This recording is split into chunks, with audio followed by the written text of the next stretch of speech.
Hello and welcome to Fiction Fans, a podcast where we read books and other words too. I'm Lily. And I'm Sarah, and today our patrons over on Patreon have chosen Murder on the Orient Express by Agatha Christie for us to read for this episode. And this is a reread for both of us, which I think is going to be extra interesting with it being, a murder mystery. I will say, yes, technically I think it's a reread for me, but it's been so long that I didn't actually remember anything. Well, before we get into that, our quick 5-minute intro, starting with what's something great that happened recently. It rained today, which was lovely. I love a nice rainy day, even though I did have to work and couldn't just, cuddle up on the couch with the pugs. Yeah. Still nice. Good vibes, though. Still nice. I don't know if I actually said this on the podcast yet, but I made some chocolate chip cookies. Did I say that? I don't think you've told anyone. Well, you haven't told me about your chocolate chip cookies. I made chocolate chip cookies. It's a classic, and I haven't made them in a long time. And I was like, shit, these are really good. Why don't I do this more often? Did you make them from scratch, or did you get dough and just plop them on a board? I made them from scratch, and I used bean water instead of eggs. Oh. I made the bean water myself, too. It was pinto beans. I will say bean water, I know what it is. It's a perfectly innocuous phrase, but it just somehow sounds terrible. Yeah, I know. Guafaba is the fancy word, but nah, it's bean water. It's bean water. It was just a fun experiment, and yeah, they turned out really ugly, but delicious, so that's fine. What you'll have to do is make some with eggs to compare. Mm-hmm. I mean, I've used this recipe before. I just took a recipe and did a 1-to-1 eggs to bean water. I didn't find a recipe that uses bean water. Right. But it turned out okay. What are you drinking tonight? I almost forgot what our questions are. We have them on our notes document right here. I know. I was staring at it going, oh no. I don't have any cognac in the house, so I am drinking whiskey. Lovely. Because that's close enough. Because they have cognac. Mrs. Hubbard, the old American lady, is given cognac to staunch her nerves, basically, at one point in the book. I think that's the only time when it shows up. Yeah. She's also given coffee at one point. She has several pretty awful things happen to her. I mean, she's fine, but just scary stuff. Yes. Not dangerous, but scary. And so she is constantly being given beverages to help deal with that. And I'm not drinking coffee because it is 7 p.m. and that's crazy. It's a little late for coffee. I mean, you could have had decaf. I could have. But I decided instead to make myself some hot chocolate because also, I don't know, I think it just fits with this book. Like you said, I mean, it's been rainy here too. The book takes place in a very snowy setting, which is important for plot reasons. And so it just felt like a warm, comfortable, cozy beverage was the right call. It feels like the right kind of beverage for a cold, snowy train ride through Eastern Europe. Now, that being said, a hot toddy wouldn't go amiss, but I don't have those ingredients, so hot chocolate it is. Alas. But hot chocolate is still lovely. It is. Have you done any extracurricular reading lately? I had a dream that I was reading my Tolkien scholarship book. Does that count? Oh no! That's how much you've been neglecting that reading? Yeah. We have had to do quite a bit of podcast reading because I'm going to go on vacation, and we are not going to podcast while I'm on vacation. And so I've just been doing podcast books. That's reasonable. I said out loud that I really ought to start reading our Solsticia submissions. So that's almost the same thing as reading them. I haven't started reading those either. Yeah. But I'm excited. I'm looking forward to it. It's always really interesting to see what people do, what they send in. So. Okay. Agatha Christie, the Queen of Crime. Yes. A title that she fucking earned, I gotta say. I mean, she does have quite a few number of crime novels out. And not just that, but she, like, really cemented the genre conventions as we know them. Yeah. I am sure that I've read quite a bit of Christie, but most of it was when I was like 10 years old. So it's been a while. And it was fun to come back to this as an adult. And I would like to read more Christie because I had a good time with this book. Some of it was a little, I mean, there's some casual racism in the book that is, yes, it's a product of the time. I mean, this book was published in 1934, but it's still, you know, It was still there. I it's actually still racist. I found that while there were characters in the book making racist assumptions, Poirot, our main character, tended to push back on them. I mean, not like, holy shit, dude, that's racist. Why would you say that? But more of a, well, we'll see if that assumption ends up bearing out. And then he's right, because it was wrong all along. And so I thought that was an interesting way of just like a subtle kind of, hey, your gut reaction to people is not rooted in fact. Like, do not make these jumps to assumption. Wait, do not jump to these conclusions just because you think someone is going to be a certain way because of where they're from. Yeah, I mean, he is very careful to push back on some of that stereotyping, but in a way that made me feel like it was less about the stereotype and more about the individual person. Like, he wasn't necessarily saying you are making racist assumptions. He was saying, well, the circumstances of this don't actually bear out that Right. what you think happened. He wasn't pushing back on the racism, he was pushing back on making assumptions, period. Yes. But it at least positioned them in the book so that it didn't feel like we were going into this just reading like really short-sighted rude comment after short-sighted rude comment. You know, it made it feel a little True. better. I mean, it was not so bad that I hated every second of it, Yeah. of the book, that is. Partly for the things that we've just discussed and your point precisely, but it was there. It was definitely noticeable. There were also some very funny stereotypes because she also goes after the British quite a bit. How they are so bland and boring. Yeah, she kind of goes after everyone except Belgians. Except Belgians, which, I mean, well, Poirot, of course, isn't going to insult his own people. No, never. I really loved the way she did French accents in this, though. Because she didn't do it phonetically, she did it with, like, sentence structure. So you could tell someone was speaking in a French accent because of the way that their words were ordered, and not just, like, throwing in silly letters. I was going to push back on your definition of that being an accent, but I actually agree with you there. But I'm pretty sure that it felt realistic because I think she knew French, which was the impression that I got from the book. And then looking at her Wikipedia page, it says that she did get some education in Paris. So, like, yeah, she spoke French. Was it all of the actual French in the book that gave it away? No, that couldn't have been it. I mean, and it wasn't to the point where I think if you didn't speak French, I mean, I don't speak French, but I can, like, recognize things in context. I can figure it out. But I think if I didn't have that, it would still make sense. It's more just like little exclamations sort of peppered throughout. Yeah, I mean, I actually had a question about that because I'm not going to say I'm fluent in French. I'm not fluent in French, but I'm certainly conversational. And like I could read all of the French that was included in this because it's pretty basic. And I know that you did study French, but I'm not sure how like much you've retained. Mm-hmm. So I was just wondering what that experience was like for you. I mean, I think I figured out all of the dialogue from this book. I am not conversational. I can order at a restaurant.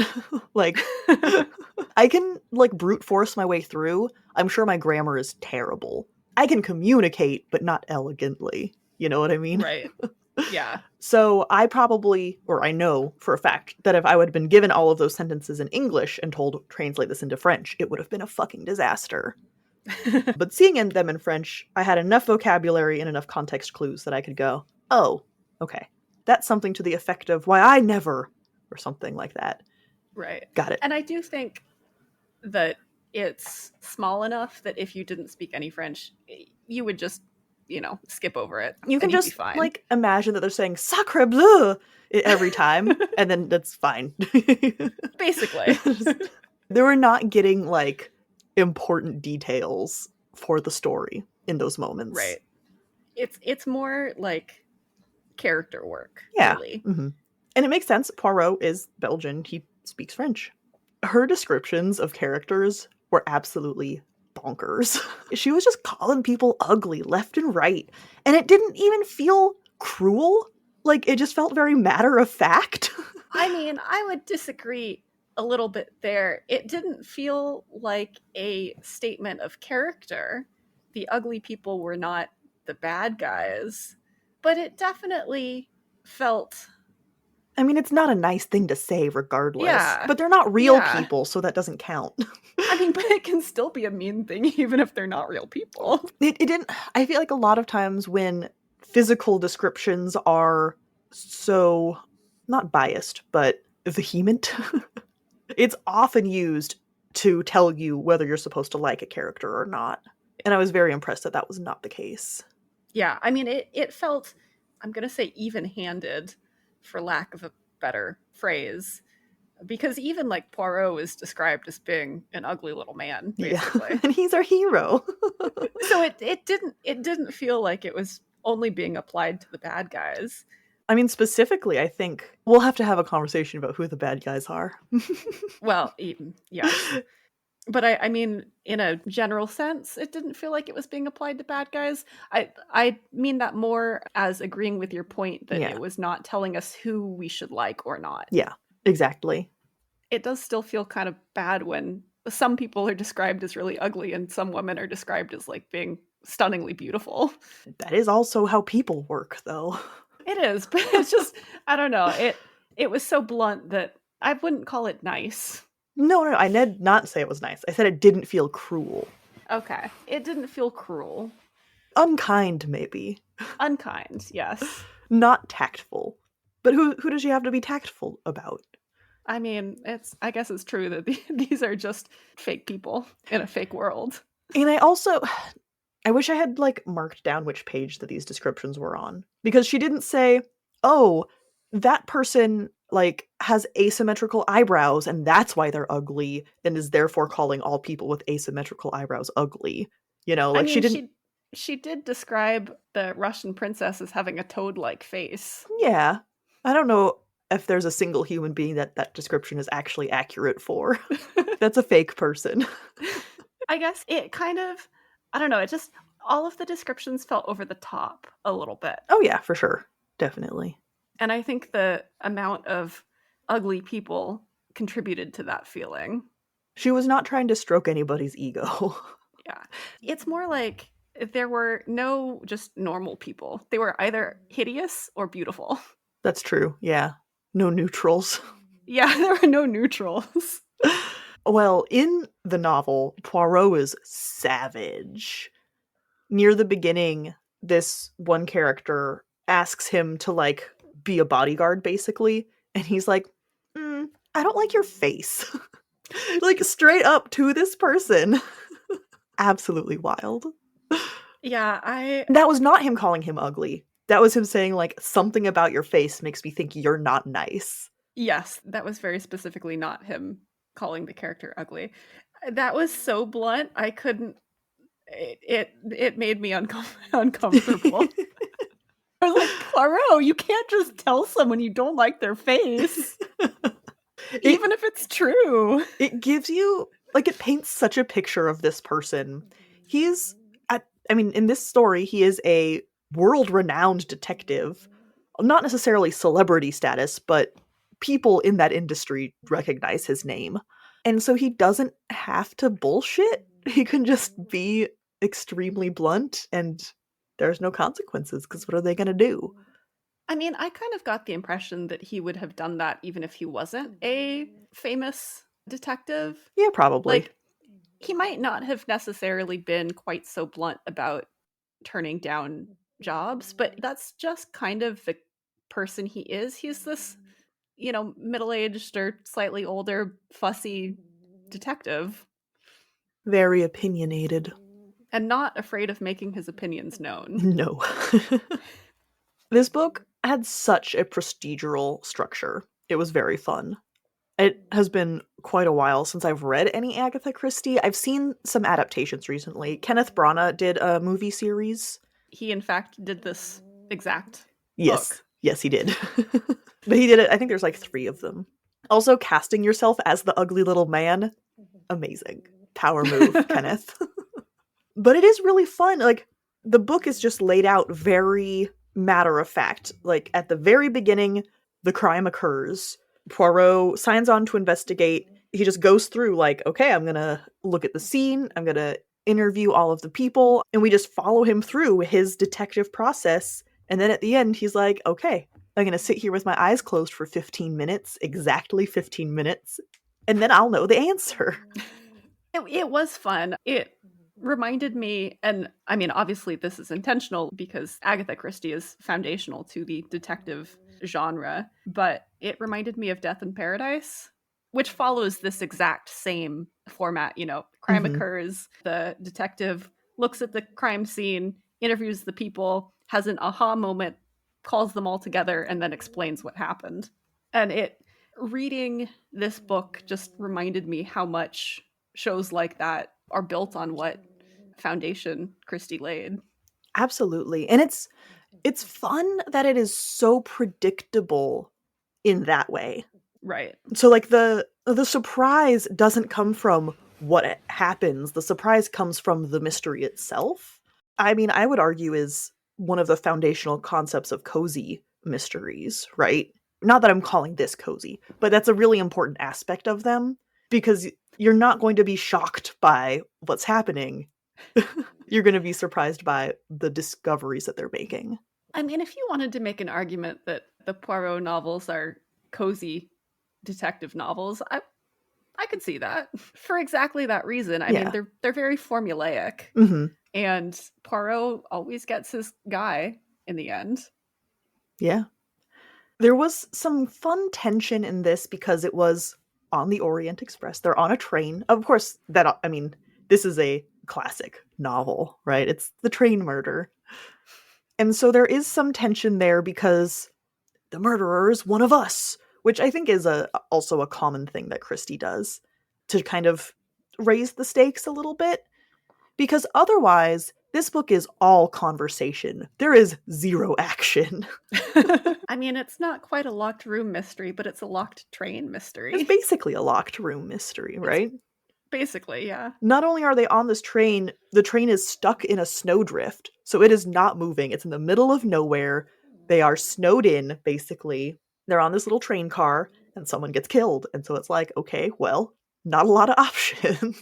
I thought it was really interesting how she kept the narrative tension and kept my interest and raised the stakes while still having the action on the page be very, very calm and low key.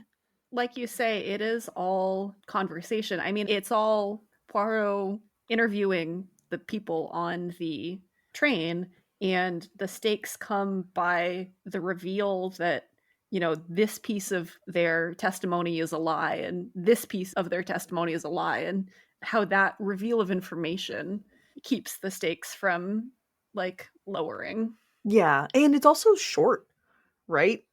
I don't think you could drag this out into a 400-page book. I think that would get really old. Oh god, no.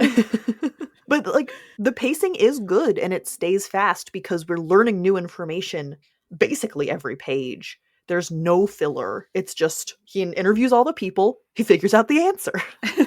In that way, it's extremely straightforward.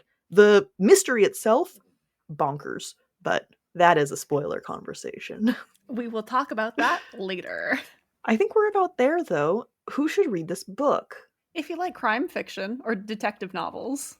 Crime fiction, and there is also, I would say, historical merit to this book. I mean, Agatha Christie in general, but this book especially. It is so well known. Just reading it so that you have that cultural frame of reference, I think, is worth it. I would agree with that. But also, if you like crime, yes. Aged pretty well, I'd say. Yeah, I mean, again, there is racism in this book, just casually. But on the whole, I think it's a book that still stands up. It doesn't feel antiquated or like I have to be interrogating it at every moment in order to like survive reading it. Right. It's more of a yeah, not good. All right, it was the 30s. But yeah, I really enjoyed it. This episode of Fiction Fans is brought to you by Fiction Fans. That's us. We really appreciate our patrons because otherwise we fund this podcast entirely ourselves. Patrons can find weekly bonus content, monthly exclusive episodes, and they have free access to our biannual zine Solsticia. You can find all of that and more at patreon.com/fictionfanspod. Thank you for all of your support.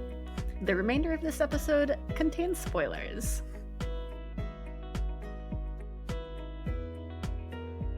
Okay, so I'm not gonna lie, the whole convoluted murder plot did kind of take me out of the book because it got to a point before the reveal where I was like, okay, everyone on this train has some connection to the dead guy. That's a little much.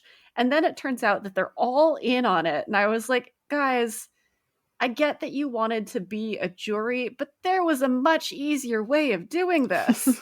Like, you didn't have to spend all of this logistical time and money and effort on it. You could have just had one person kill him. It would have been fine. He would have been just as dead.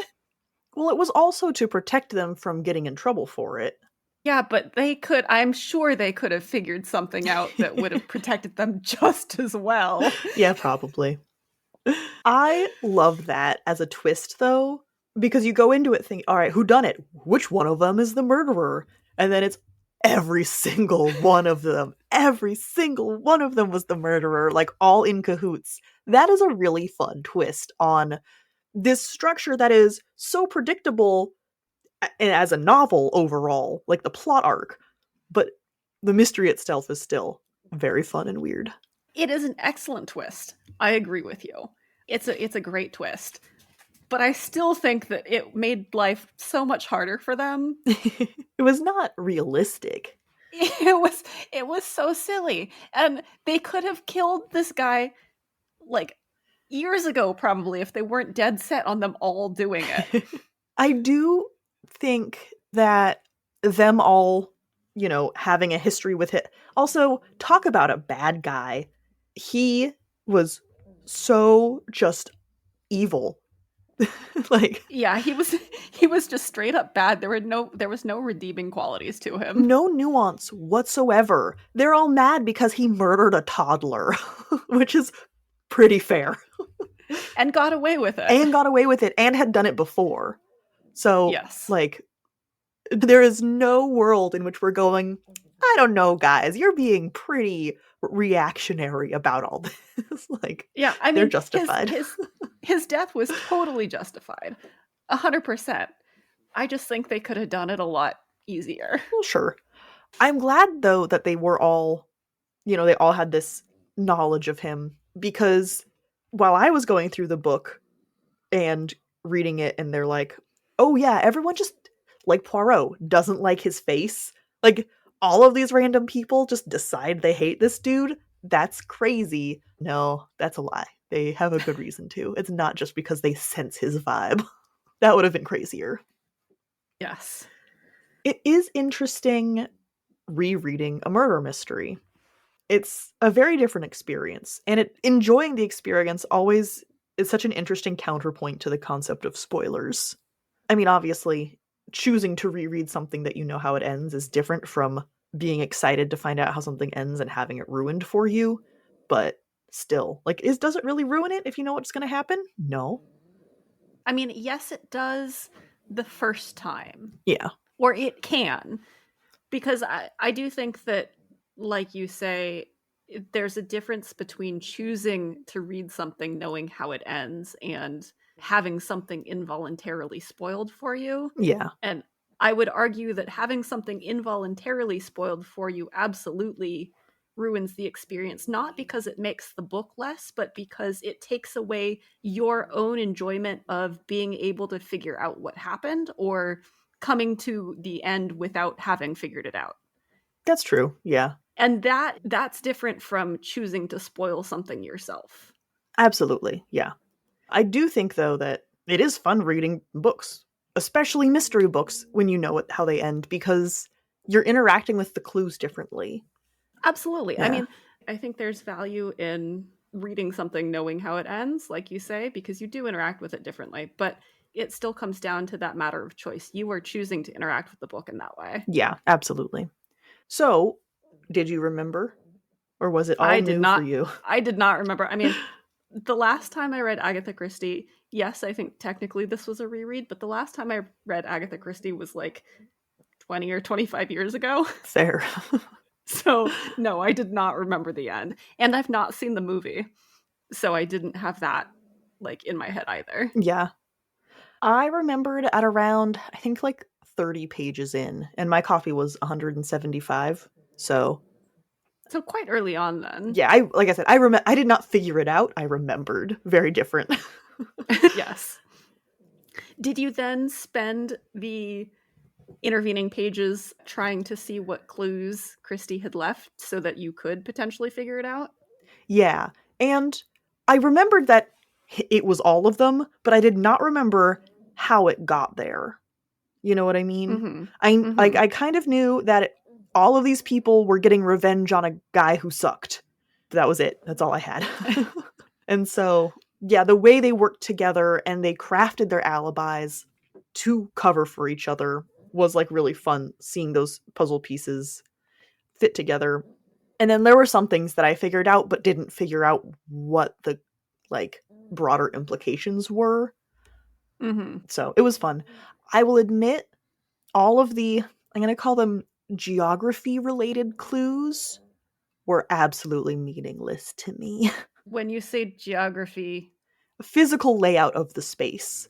Like, oh, well, if she was in room 5 and he was in room 10, then there's no way that this guy would have been walking towards her if he was leaving the room. Like, none of that made it through my skull at all. the only one that I really cared about, and I think it's one of the main geography related clues, is that the cabin that the old American lady was in, Mrs. Hubbard or Hubert or whatever her name was, who turns out to be Linda Arden, the wife of the mother of the murdered toddler. Her cabin, because her cabin was facing one way, it meant that the lock on the door was above the doorknob or above where her shower bag would be hanging. Mm-hmm. And so her main testimony that she couldn't see if her door was locked and had to ask someone to check it didn't hold up. And I liked that geographical clue. Yeah. Everything else, though, passed me by. I don't understand how that works. Okay. I mean, yes, it was cool.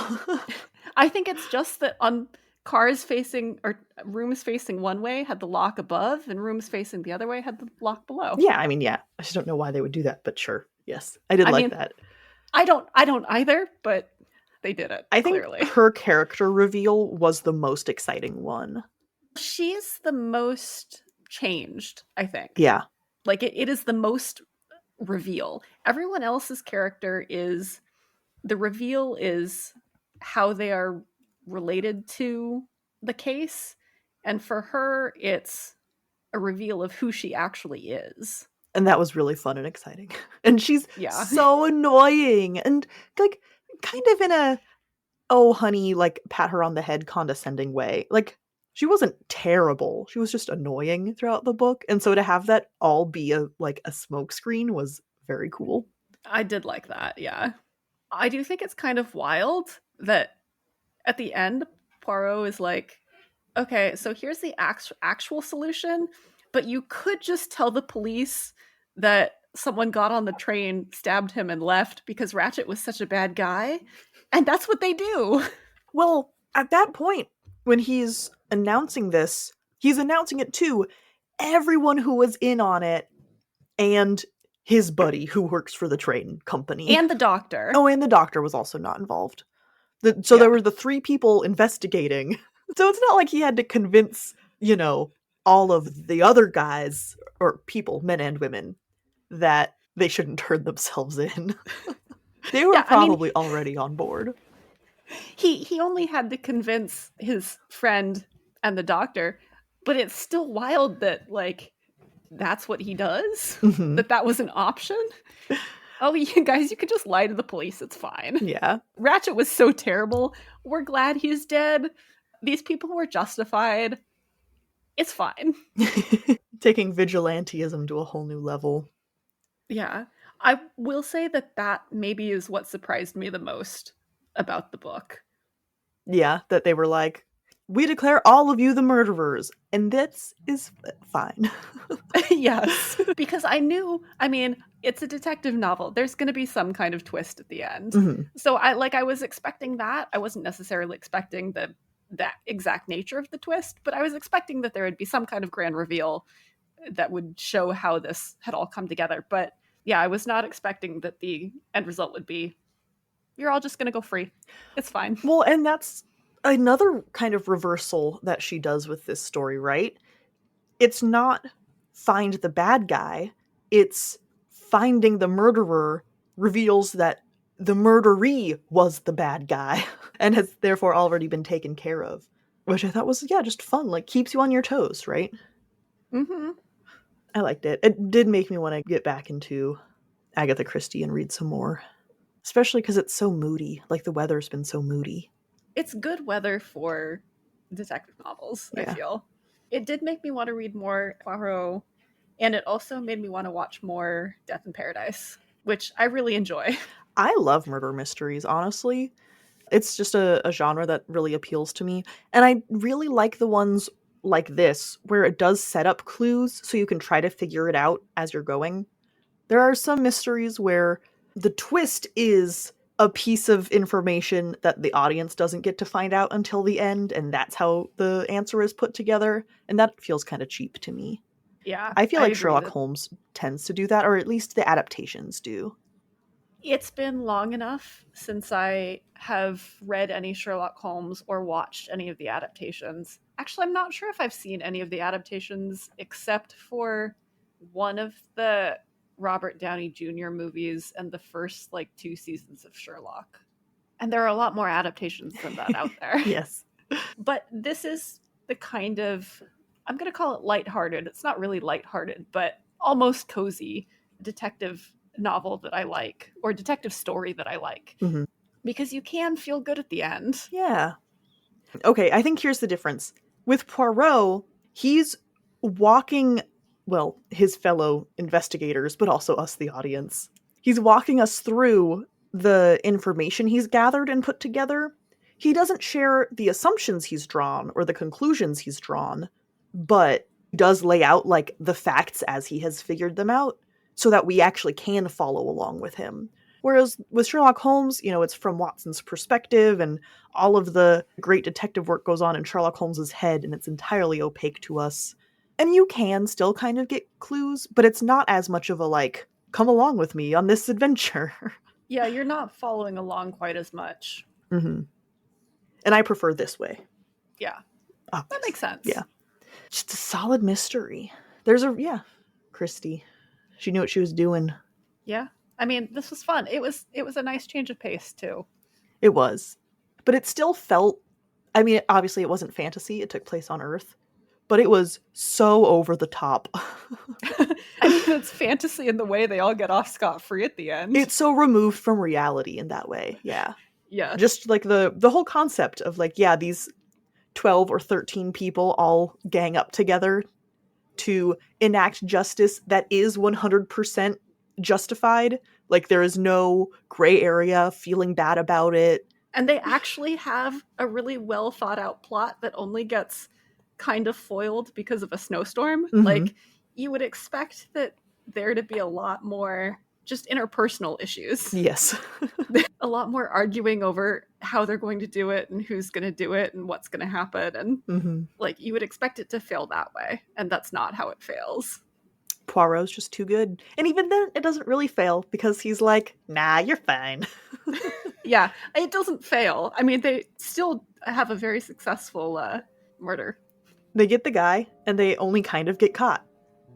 They only get caught because Poirot is such an excellent detective. And he doesn't turn them in, so do they even really get caught?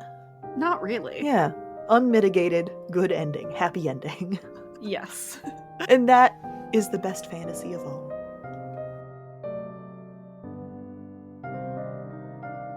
Thank you so much for listening to this episode of Fiction Fans. Come disagree with us. We're on Blue Sky and Instagram at FictionFansPod. You can also email us at fictionfanspod@gmail.com or leave a comment on YouTube. If you enjoyed the episode, please rate and review on Spotify and Apple Podcasts, and follow us wherever your podcasts live. We also have a Patreon where you can support us and find exclusive episodes and a lot of other nonsense. And sometimes you can vote on the book that we're going to read for the podcast. Yes, like today. Thanks again for listening, and may your villains always be defeated. Bye! Bye!